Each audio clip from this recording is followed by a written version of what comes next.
வெற்றிவேல் முருகனுக்கு, வீரவேல் முருகனுக்கு. அன்பு சொந்தங்களே, இந்து சொந்தங்களே, நாம் யாரும் கூட நிச்சயமாக பயப்பட தேவையில்லை. காரணம், வருண பகவான் இன்னும் ஒரு 1.5 மணி நேரத்துக்கு நம்மளை சோதிக்க போவது கிடையாது. இது மலை துளிகள் என்று சொல்வதை விட இது கண்ணீர் துளிகள். மேலே இருந்து பார்த்து கொண்டிருக்கக்கூடிய நம்முடைய மூத்த தலைவர்கள் தானலிங்க நாடார் ஐயாவுடைய கண்ணீர் துளி, வீரத்துறவி ராமகோபாலன் ஐயாவுடைய கண்ணீர் துளி, இதே மண்ணில தன்னுடைய சித்தாந்தத்திற்காக மதத்திற்காக வெட்டி சாய்க்கப்பட்ட ராஜகோபால் ஐயாவுடைய கண்ணீர் துளி, நான் சார்ந்திருக்கக்கூடிய பாரதிய ஜனதா கட்சியினுடைய மூத்த தலைவர்கள் ஆடிட்டர் ரமேஷ் அவர்கள், எத்தனையோ மனிதர்கள் வெட்டி சாய்க்கப்பட்டிருக்கின்றார்கள், அவர்களுடைய கண்ணீர் துளி, அருமை சகோதரர் சசிகுமார் அவர்கள் உள்ளிட்ட இயக்கத்திற்கு கடைக்கோடி தொண்டர்களாக ஒரு சித்தாந்தத்தை தாங்கி பிடித்து அந்நிய சக்திகளால் வெட்டி யாரெல்லாம் படுகொலை செய்யப்பட்டார்களோ எல்லோருடைய கண்ணீர் துளியை நாம் பார்த்து கொண்டிருக்கின்றோம். இவ்வளவு பெரிய ஒரு கூட்டம், எழுச்சியான ஒரு கூட்டம், ஒரு மதத்தை சார்ந்தவர்கள், வாழ்வியல் முறையை பின்பற்றக்கூடியவர்கள், நம்முடைய நிலத்தினுடைய கடவுள் தமிழ் கடவுள் முருகபெருமானை மையமாக வைத்து மதுரை மாநகரத்தில் சங்கமித்து இந்து முன்னணி அவர்கள் ஏற்பாடு செய்திருக்கக்கூடிய இந்த கூட்டத்திலே நாம் எல்லாம் பங்கேற்றுக் கொண்டிருக்கின்றோம். இது ஒரு சாதாரணமான ஒரு கூட்டம் இல்லைங்க. ஒரு இனம் தன்னுடைய குரலை உரக்க சொல்லிக் கொண்டிருக்கிறது, தன்னுடைய உரிமையை நிலைநாட்ட வேண்டும் என்று விரும்புகிறது, தன்னுடைய வாழ்வியல் முறையை யாரும் தொந்தரவு செய்யக்கூடாது என்று ஏங்கிக் கொண்டிருக்கிறது. அப்படிப்பட்ட இந்து சமுதாயத்தினுடைய இனத்தினுடைய சொந்தங்கள் எல்லோரும் இங்கே வந்திருக்கின்றீர்கள். பெரியவர்கள், தாய்மார்கள், சாது சன்னியாசிகள், எல்லா மடத்தினுடைய பாரம்பரியம் மிக்க மடத்தை தாங்கி பிடிக்கக்கூடிய ஆன்மீகவாதிகள் ஐயா எல்லாரும் மேடையில் இருக்கிறாங்க. RSS பேரியக்கத்தினுடைய மூத்த முன்னோடிகள் மேடையின் மீது இருக்கின்றார்கள். இந்து முன்னணியினுடைய தலைவர் அண்ணன் காடேஸ்வர சுப்பிரமணியம் அவர்கள் இருக்கின்றார்கள். நான் சார்ந்திருக்கக்கூடிய பாரதிய ஜனதா கட்சியினுடைய தலைவர் அன்புக்குரிய அண்ணன் நயினார் நாகேந்திரன் அவர்கள், எல்லா மூத்த தலைவர்கள் மேடையின் மீது இருக்கின்றார்கள். மிக முக்கியமாக இந்த நிகழ்ச்சிக்காக தன்னுடைய பொறுப்பை எல்லாம் விட்டு இதுதான் என்னுடைய முதல் பொறுப்பு, எங்கே சனாதன தர்மத்தில் பிரச்சனைக்கு உள்ளாக்கப்படுகிறதோ அங்கே நான் இருப்பேன் என்று சொல்லி இந்த நிகழ்வுக்கு ஆந்திரா மாநிலத்தினுடைய துணை முதல்வர் அண்ணன் பவன் கல்யாண் அவர்களும் கூட இங்கே நம்மோடு வந்து நின்று கொண்டிருக்கின்றார். அருமை சொந்தங்களே, ஒரே ஒரு நிமிஷம் யோசிச்சு பாருங்க. உலகத்துல யூதர்கள், ஜூஸ், மொத்த மக்கள் தொகையில வெறும் 0.2 விழுக்காடு இருக்கிறாங்க. 0.2 விழுக்காடு. அவர்களுடைய வாழ்வியல் முறையை தொந்தரவு செய்வதற்காக வெறும் 0.2 விழுக்காடு இருக்கக்கூடிய ஒரு இனம் 4 நாடுகளோடு சண்டை போட்டு நின்று கொண்டிருக்கின்றார்கள். 4 நாடுகளோடு. அந்த ஊர்ல இன்னைக்கு போய் நீங்க பாத்தீங்கன்னா அங்க இருக்கக்கூடிய குழந்தைகள் எல்லாம் பள்ளிக்கூடத்தை மொத்தமாக மூடி இருக்கின்றார்கள். ஹாஸ்பிட்டல் எல்லாமே கீழே கொண்டு போயிட்டாங்க, அண்டர் கிரவுண்டுக்கு. அந்த நாட்டை ஆளக்கூடிய தலைவர்கள் இதற்காகத்தான் மக்கள் எங்களுக்கு வாக்களித்திருக்கின்றார்கள், என்னுடைய வாழ்வியல் முறையை யார் தவறு செய்தாலும் வாழ்வியல் முறைக்கு தொந்தரவு செய்தாலும் எதிர்த்து நிற்போம் என்று இஸ்ரேல் நாடு நின்று கொண்டிருக்கிறது. இன்னொரு பக்கம் அமெரிக்காவை பாருங்க. நேற்று அவர்களுடைய விமானம் 37 மணி நேரம் தரையிலே படாமல் பறந்து வந்து இன்னொரு நாட்டின் மீது குண்டை வீசிவிட்டு திரும்ப சென்றிருக்கின்றார்கள். உலகம் முழுவதும் பார்க்கிறோம். ஆனா இந்தியால ஆபரேஷன் சிந்தூர் நடத்தப்பட்டால் சில மனிதர்களுக்கு பிரச்சனை. அதை நம்ம நல்லா புரிஞ்சுக்கணுங்க ஐயா. எதற்காக இந்த இனம் இங்கே ஒன்றாக நிற்கிறது, எதற்காக அதனுடைய குரல் உரக்க கேட்கப்பட வேண்டும் என்று இருந்தால், நம்ம ஊர்ல மட்டும்தான் நம்முடைய வாழ்வியல் முறையை தொந்தரவு செய்து ஏப்ரல் 22ஆம் தேதி பெஹல்காம்ல நீ எந்த வாழ்வியல் முறையை பின்பற்றுகின்றாய், நீ இந்து மதமா என்கின்ற ஒரே காரணத்திற்காக 26 மனிதர்களை தனித்தனியாக நிறுத்தி நெத்தி புட்டிலே சுற்று கொண்டு விட்டு இந்த மதம் இருக்கக்கூடாது என்று ஒருவர் நினைக்கின்றார். பதிலுக்கு பதிலாக எல்லை தாண்டி அந்த பயங்கரவாத நாட்டுக்குள்ள நம்ம போயிட்டு வரும் பொழுது மட்டும்தான் நம்முடைய நாட்டுல சில பேருக்கு பிரச்சனை. நன்றாக உணர்ந்து கொள்ள வேண்டும், நன்றாக உணர்ந்து கொள்ள வேண்டும். இஸ்ரேல் எப்படி நிக்கிறான் பாருங்க, அமெரிக்காக்காரர் எப்படி நிக்கிறான் பாருங்க. இன்னைக்கு இந்தியர்கள் முதலாக நாம் பார்க்கின்றோம், நம்முடைய கண் முன்னால் நாம வாழக்கூடிய சம காலகட்டத்துல நாமும் எழுந்து நிற்கின்றோம். என்னுடைய வாழ்வியல் முறைக்கு பிரச்சனை வந்தால் எழுந்து நிற்பேன், திருப்பி அடிப்பேன். அன்பு சொந்தங்களே, அதற்காகத்தான் இந்த மதுரையில முருகபெருமானுடைய மாநாடு நடந்து கொண்டிருக்கிறது. காரணம், இந்துக்களை பொறுத்தவரை சின்னதாக யாராவது தொந்தரவு பண்ணா நம்ம பெருசா கண்டுக்க மாட்டோம், பரவாயில்ல மன்னிச்சு போயிடும். பெரிதாக தொந்தரவு செய்தாலும் கூட அதையும் கண்டுக்க மாட்டோம், மன்னிச்சு போயிடும் சொல்லுவோம். ஆனா இன்னைக்கு அதையெல்லாம் தாண்டி நம்முடைய வாழ்வியல் முறைக்கு தொடர்ச்சியாக பிரச்சனைகள் வந்து கொண்டே இருக்கிறது. இந்து என்பதற்காக நான் ஏற்கனவே சொன்னதை போல நம்முடைய கடைக்கோடி தொண்டர்கள் கொல்லப்படுகின்றார்கள். இந்த மதத்தை பின்பற்றினா மட்டும் நம்முடைய வாக்கை பெற்று அரசியல்வாதிகளாக அதிகாரத்தில் இருக்கக்கூடியவங்க கோவில் இப்படி இருக்கும், கூம்பு மாதிரி இருக்கும் அசிங்கப்படுத்துறாங்க. இந்து மக்கள்கிட்ட ஒற்றுமை எப்பொழுதும் வராது என்கின்ற தைரியத்துல அரசியல்வாதிகள் இன்னும் பழைய அரசியலை செய்து கொண்டிருக்கின்றார்கள். அதையெல்லாம் உடைத்து காட்ட வேண்டும். என்னுடைய கோவில்கள் பாதுகாக்கப்பட வேண்டும். எங்களுடைய வாழ்வியல் முறையில் எந்த பிரச்சனையும் வரக்கூடாது. எங்களுடைய குழந்தைகள் தைரியமா ஒரு ஸ்கூலுக்கு போனா கூட திருநூறு வச்சுட்டு போகணும். எங்களுடைய குழந்தைகள் இன்னைக்கு வட தமிழ்நாட்டில் ஒரு ஸ்கூலுக்கு போனா கூட ருத்ராட்ச கொட்டையை வெளியே அணிந்து கொண்டு செல்ல வேண்டும். இதெல்லாம் இன்னைக்கு மக்களுக்கு ஏற்படக்கூடிய பிரச்சனையாக இருக்கிறது. அன்பு சொந்தங்கள், அதற்கெல்லாம் இந்த முருகர் மாநாடு தேவைப்படுகிறது. ஒரு பக்கம் எழுச்சி, ஆளுகின்ற ஆட்சியாளர்களுக்கு எச்சரிக்கை மணி. 5 லட்சம் பேர் மதுரையில காசு கொடுக்காம கொள்கைக்காக மழை வரும் என்று தெரிந்தும் கூட்டம் அதிகமாக இருக்கும். அதுல என்னைய மதிப்பாங்களா? கடைக்கோடியில் உட்கார்ந்து இருக்கிற விஐபியா?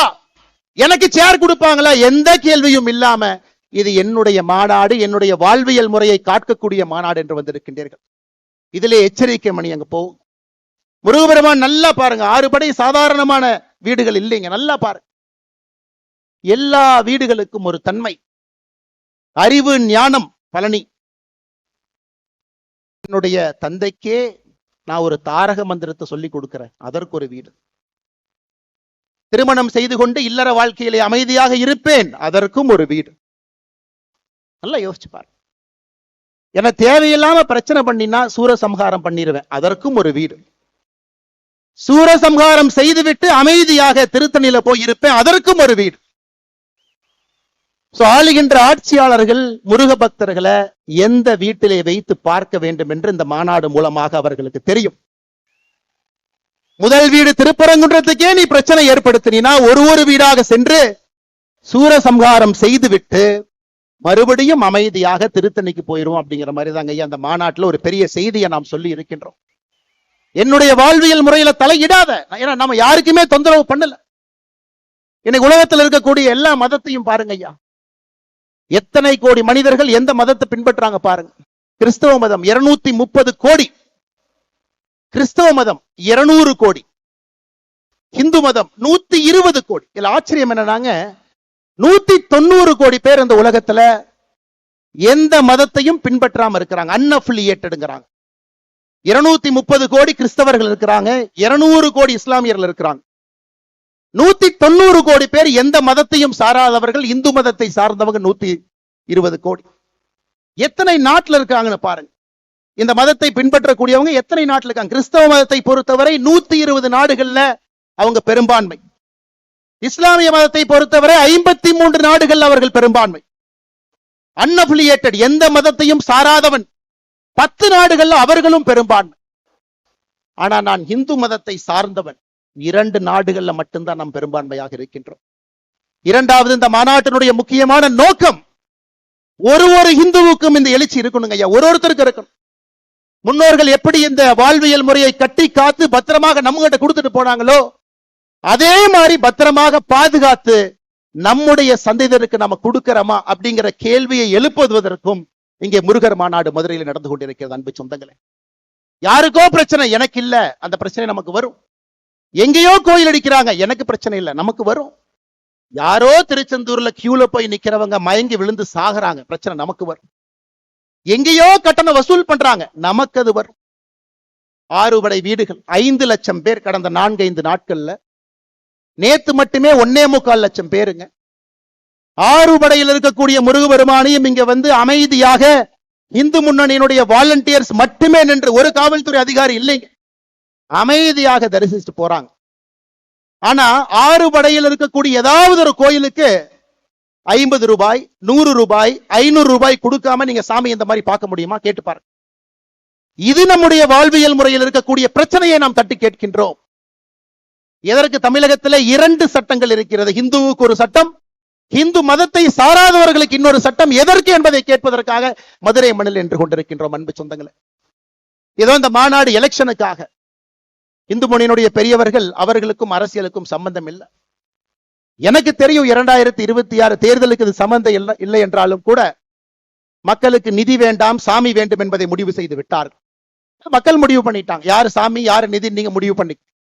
அதனால இது அரசியலுக்காக கிடையாது. இது ஒரு மிக முக்கியமாக நாம் இந்த கூட்டத்தில் ஒன்றாக சேர்ந்திருப்பது நம்முடைய வாழ்வியல் முறையை மீட்டெடுப்பதற்காக, கேள்வி எழுப்புவதற்காக. இந்த ஒரு தீர்மானமுமே நம்முடைய வாழ்வியல் முறையை தட்டி எடுப்பதற்காக. அதனால்தான் அருமை சொந்தங்களே, நாம் இன்றிலிருந்து கேள்வி கேட்க ஆரம்பிக்க வேண்டும். ஒரு பிரச்சனை என்றால் தட்டி கேட்கணுங்க ஐயா. நம்ம கண்டிப்பா பேசுறோம். தமிழகத்திலே 44,000 ஆலயங்கள், 44,000 44,000 தமிழ்நாடு அறநிலைத்துறை கீழ இருக்கு. எப்ப வந்துச்சு பாருங்க, 1925 போர்டா வந்துச்சு, என்டோமென்ட் போர்டாக. 1951 சட்டமாக வந்துச்சு. 5,25,000 ஏக்கர் இருக்கக்கூடிய ஒரு அரசு இயந்திரம். 44,000 கோவில்கள் நிர்வாகம் செய்யப்படுகின்றது. 1000 ஆண்டுகளுக்கு மேல பழமையான கோவில்கள் மட்டும் 344 கோவில்கள் அறநிலைத்துறையினுடைய கட்டுப்பாட்டில் இருக்கு. எங்கேயாச்சும் ஒரு இடத்துல ஒழுக்கமாக அறநிலைத்துறையினுடைய செயல்பாடு இருக்கான்னு நீங்க கேட்டுப்பாரு. பணம் இருப்பவனுக்கு ஒரு மாதிரி, பணம் இல்லாதவருக்கு ஒரு மாதிரி. கேள்வி கேட்டுப்பாரு. அதையெல்லாம் மாற்ற வேண்டும். ஒரு புதுவிதமாக ஆன்மீகத்தை முன்வைத்து நடக்கக்கூடிய ஒரு ஆட்சி மட்டுமல்ல, ஆன்மீகத்தை முன்வைத்து இந்த சமுதாயம் தன்னை வழிநடத்தி கொள்ள வேண்டும் என்பதற்காக இந்த முருகன் மாநாடு நடந்து கொண்டிருக்கிறது. அன்பு சொந்தங்களே, அதனால இங்க வந்திருக்கக்கூடிய எல்லோருமே முருக பக்தர்களாக வந்திருக்கிறீங்க. ஆனா போகும் பொழுது வீர பாகுவாகவும் நாங்க போறோம் அப்படிங்கறத நம்ம மறந்துடக்கூடாதுங்க. இந்த மதுரை மண்ணிலிருந்து திரும்பி செல்லும் பொழுது நமக்கு அந்த உணர்வு வேண்டும். 230 கோடி கிறிஸ்தவர்கள் என்று சொன்னேன். கடந்த 10 ஆண்டுகள்ல கிறிஸ்தவ மக்கள் தொகை உலக அளவுல 12 கோடி உயர்ந்திருக்கிறது. 200 கோடி இஸ்லாமியர்கள் என்று சொன்னேன். கடந்த 10 ஆண்டுகள்ல இஸ்லாமியர்களுடைய மக்கள் தொகை 35 கோடி உயர்ந்திருக்கிறது. 2050 முடியும் பொழுது, 55 முடியும் பொழுது இந்த உலகம் இஸ்லாமியர்கள் பெரும்பான்மையாக இருக்கக்கூடிய உலகமாக, இன்னைக்கு இருக்கக்கூடிய இதே நேர்கோட்டு பாதையில போனா இஸ்லாமியர்கள் பெரும்பான்மையாக இருக்கக்கூடிய உலகமாக 2055 மாற இருக்கிறது. இன்னைக்கு கிறிஸ்தவர்ல பாருங்க, ஐரோப்பாவில் இருக்கக்கூடிய மொத்த கிறிஸ்தவர்களை விட வட ஆப்பிரிக்காவில் இருக்கக்கூடிய கிறிஸ்தவர்கள் அதிகம். More number of Christians are in northern part of Africa then in the whole of Europe. அதையெல்லாம் நாம் புரிந்து கொள்ள வேண்டும். நம்முடைய கலாச்சார சின்னங்கள் எங்கேயும் யாரும் அழிக்க கூடாது. ஒருவர் கூட மதம் மாறக்கூடாது. மதம் மாறினவங்களை திரும்பி கொண்டு வர வேண்டும்.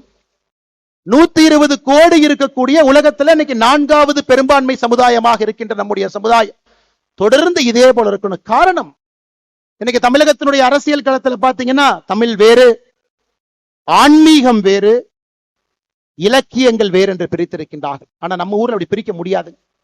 எந்த மொழிக்கும் இல்லாத ஒரு பெருமை நமக்கு மட்டும்தான் இருக்கு. தமிழும் ஆன்மீகமும் இலக்கியமும் ஒன்றாக இருக்கக்கூடிய ஒரே கலவையாக இந்த வாழ்வியல் முறை இருக்கு. இன்னைக்கு கந்தர் சஷ்டி கவசம் நம்ம பாடுறோங்க, 20 நிமிஷம் நம்ம பாட போறோம். இது முருகனுக்காக பாடக்கூடிய ஒரு பாட்டா? கேள்வி நம்பர் 1. இல்ல இது ஒரு மந்திர நூலா? இந்த நூலுக்குள்ள ஒரு மந்திரம் இருக்கு, சில பேர் அதையும் சொல்றாங்க. அதையெல்லாம் தாண்டி கந்த சஷ்டி கவசத்தை மட்டும் பாடினீங்கன்னா போதும், இருக்கக்கூடிய எல்லா பிரச்சனைகளும் காணாம போயிடும். இது 3 விதமாக இலக்கியமாக பார்க்கின்றார்கள், பக்தியாக பார்க்கிறாங்க, ஆன்மீகமா பார்க்கிறாங்க. கந்த சஷ்டி கவசம், கந்தங்கிறது என்னங்க ஐயா? நம்முடைய தொப்புள் கொடி எங்க இருக்கோ அங்கே இருந்து 2 இன்ச் கீழே வந்தீங்கன்னா நாபி கமலம் இருக்குங்க. உடம்பிலே சில இடத்துல மட்டும்தான் நம்முடைய நர்வஸ் சிஸ்டம் அங்க மட்டும்தான் போய் எண்ட் ஆகுதுங்க ஐயா, பாதங்கள்ல கைகள்ல. அதே போல தொப்புளுக்கு கீழே 2 இன்ச்ல அது போய் நிக்குது.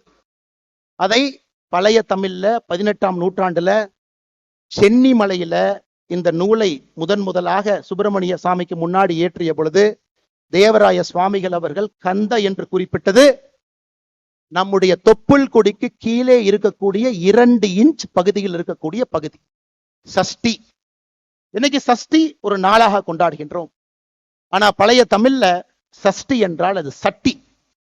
எப்படி அந்த தொப்புள் கொடிக்கு 2 இன்ச்சுக்கு கீழே உள்ள பாத்தீங்கன்னா அந்த பகுதி சட்டி போல இருக்கும். கந்த சஷ்டி கவசம் அப்படின்னா தொப்புள் கொடிக்கு 2 இன்ச்சுக்கு கீழே இருக்கக்கூடிய சட்டி போன்ற அந்த பகுதியை பாதுகாப்பதற்காக பாடப்பட்ட ஒரு பாடலை கந்த சஷ்டி கவசம்னு சொல்றோம். இதை இன்னொரு விதத்துல பாருங்க. சட்டியில் இருந்தா தான் அகப்பையில வரும், சஷ்டியில் இருந்தால் தான் அகைப்பையில் வரும். சஷ்டியில விரதம் இருக்கிறீங்கன்னா அகைப்பையில உயிர் உண்டாகும் என்பதற்காக சொல்லப்பட்டது. இந்த முழு கந்த சஷ்டி கவசத்துல அவ்வளவு சயின்ஸ் இருக்குதுங்க. இன்னைக்கு விஞ்ஞானத்திற்கு என்னவெல்லாம் தேவையோ எல்லாம் கந்த சஷ்டி கவசத்துல இருக்கு. அதனால்தான் நம்மை வாழ்வியல் நெறி என்று சொல்லுகின்றோம். தமிழ் மொழியிலே ஆன்மீகமும் அறிவியலும் கலந்திருக்கிறது என்று சொல்லுகின்றோம். இந்த மொழியை பிரிச்சு பார்க்க முடியாது. அதை திரும்ப எப்ப நம்ம மையப்பகுதி கொண்டு வர போகின்றோம்? ஒரு கந்த சஷ்டி கவசத்திலிருந்து ஆரம்பிச்சு ஒரு விஷயம் நாம் பேசலாங்க ஐயா, ஒரு விஷயம். அன்பு சொந்தங்களே, இன்று நாம் பாடக்கூடிய கந்த சஷ்டி கவசத்தை முழுமையாக நாம் பாடுவோம். சஷ்டி ஒரு நாள்லையும் முருகன் கோவில்ல வரும்பொழுதெல்லாம் கந்த சஷ்டி கவசத்தை பாடுவோம். அதையெல்லாம் தாண்டி இங்க இருக்கக்கூடிய மனிதர்களுக்கு பெரிய வேலை இருக்குதுங்க. வட இந்தியாவுக்கு போனீங்கன்னா மகா புராணங்கள் என்று சொல்லுவார்கள். 18 மகா புராணங்கள் இருக்கு. ஏன்னா தமிழ்நாட்டில் அரசியல்வாதிகள் அப்படியே பிரிச்சுட்டு போயிடுவாங்க. முருகன் வந்து தமிழ் கடவுள் மட்டும்தான். முருகன் வந்து வட இந்தியால யாருக்குமே முருகனை தெரியாது. வட இந்தியாவில் இருக்கக்கூடிய மகா புராணத்தை எடுத்துக்கிட்டீங்கன்னா 18 மகா புராணமும் சேர்ந்து 95,000 ஸ்லோகன் இருக்கு. ஆனா ஒரே ஒரு ஸ்கந்த புராணத்துல மட்டும் 1,00,000 ஸ்லோகன் இருக்கு. ஸ்கந்த புராணம் எப்ப வந்துச்சு? அதை கண்டுபிடிச்சது ஆங்கிலேயன். கேம்பிரிட்ஜ் பல்கலைக்கழகத்தில் இருக்கக்கூடிய செசில் பெண்டால் 1898 நேபாள ஓலைச்சுவடிகளை கண்டுபிடித்து இதுதான் ஸ்கந்த புராணம் கண்டுபிடிச்சாங்க. ஆனா இன்னைக்கு அவர் கண்டுபிடித்தது வெறும் 81,000 ஓலைச்சுவடிகள் தான், ஸ்லோகங்கள் தான். அப்படி என்றால் அவ்வளவு விஷயம் இருக்குதுங்க, அவ்வளவு விஷயங்கள் இருக்கு. நிறைய நாம் என்ன கண்டுபிடிக்கணும். ஆட்சியாளர்கள் அதற்காக நிதி கொடுக்கணும். நம்முடைய பண்டைய தமிழ் நாகரிகம், கலாச்சாரம், வழிபாடு எல்லாத்தையும் தேடி தேடி படிக்கணும். ஏன்னா இன்றைய காலகட்டத்திற்கு தேவையான எல்லா பிரச்சனைகளுக்கான தீர்வு அதில் இருக்குதுங்க ஐயா. ஒரே ஒரு உதாரணம் இன்னைக்கு நாம சொல்றோங்க ஐயா. இன்னைக்கு நாம சொல்ற திருப்புகளே பாத்தீங்கன்னா அதிர்ஷ்டவசமாகத்தாங்க ஐயா அச்சுக்கு வந்துச்சு. 2 உதாரணத்தை மட்டும் தான் நான் கொடுக்குறேங்க. 1871 கடலூர் கோர்ட்ல சண்டை போட்டுக்கிறாங்க சிதம்பரம் கோவிலுடைய தீட்சிதாரும் ஆங்கிலேயர்கள். அன்னைக்கும் தீட்சிதார்கள் சொல்றாங்க இந்த கோவில்ல வழிபடுற உரிமை எங்களுக்கு மட்டும்தான் இருக்கு. வெள்ளக்கார ஜட்ஜு சொல்றாரு, எப்படி வழிபடுவீங்க, பாடி காட்டுங்க அப்படின்னு. தீட்சிதார்கள் பாட ஆரம்பிக்கின்றார்கள். அந்த கோவில்ல டைப்பிஸ்ட் தட்டச்சிரா சுப்பிரமணிய பிள்ளைன்னு ஒருத்தர் இருக்கார். அருமையா இருக்கே இந்த பாட்டு. தீட்சிதாரை தனியா கூப்பிட்டு, ஐயா ஒரு பாட்டு பாடுறீங்க, என்னங்க ஐயான்னு கேட்கிறாங்க. ஐயா இதுதாங்க ஐயா திருப்புகழ் அப்படிங்கிறாங்க. 5 ஆண்டுகளாக 5 நூற்றாண்டுகளாக 13ஆம் நூற்றாண்டிலிருந்து வார்த்தையாக இல்லாமல் வெறும் வாயிலே பாடிக்கொண்டிருக்கிறார்.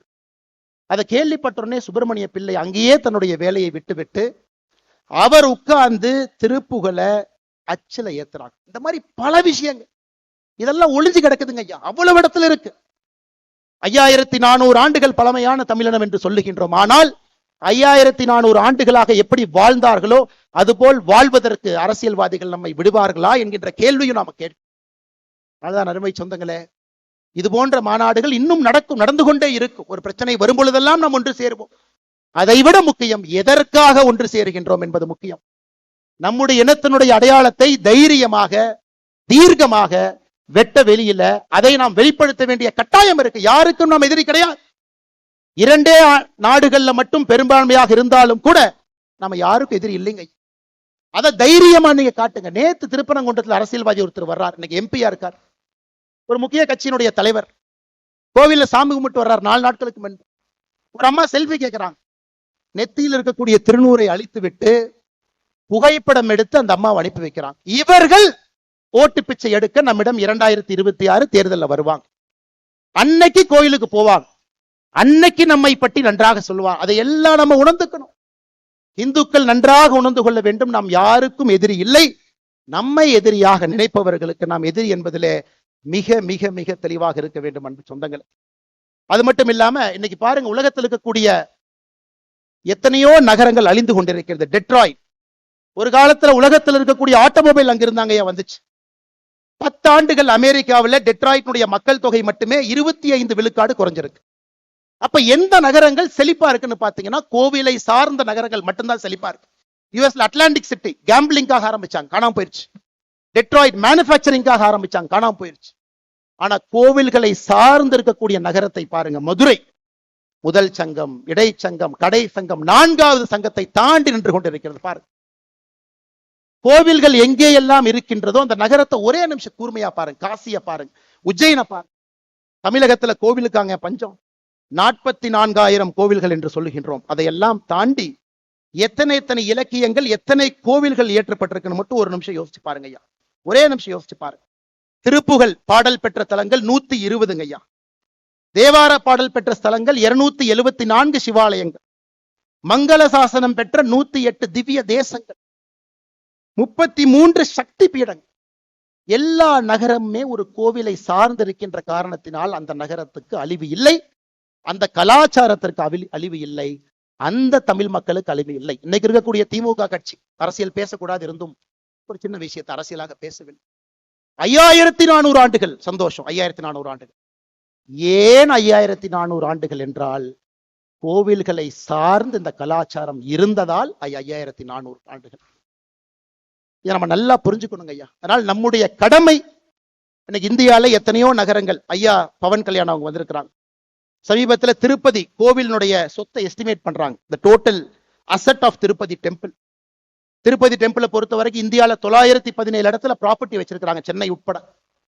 மொத்தமாக அசஸ் பண்ணி பார்த்தா திருப்பதி மட்டுமே 2,47,000 கோடி ரூபாய் சொத்து திருப்பதியில் இருக்கக்கூடிய ஏழுமலையானுக்கு இருக்கு. 2,47,000 கோடி.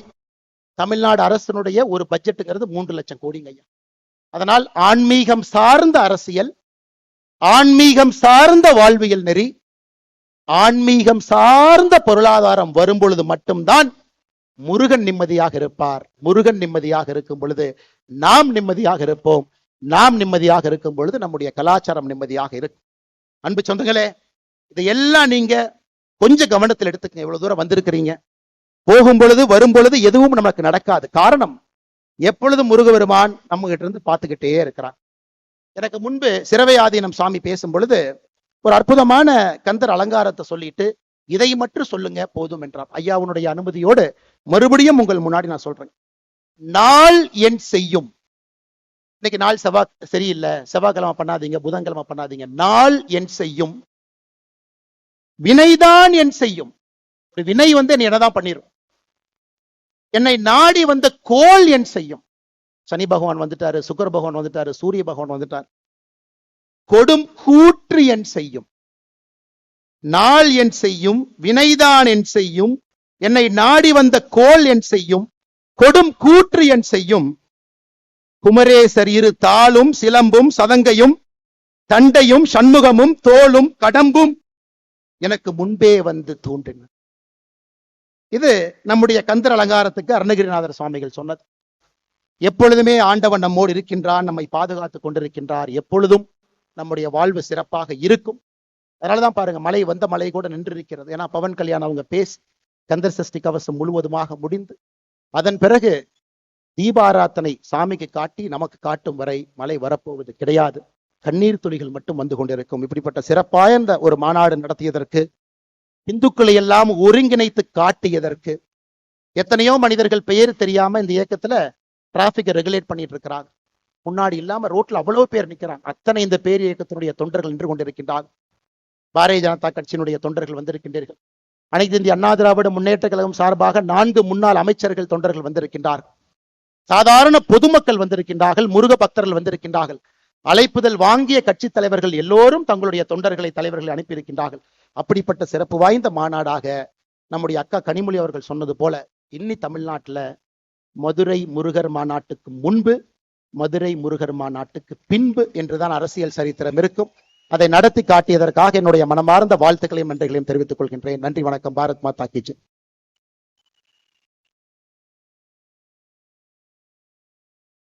ஒரு அற்புதமான உரையை வழங்கி சென்றிருக்கிறார் நம்முடைய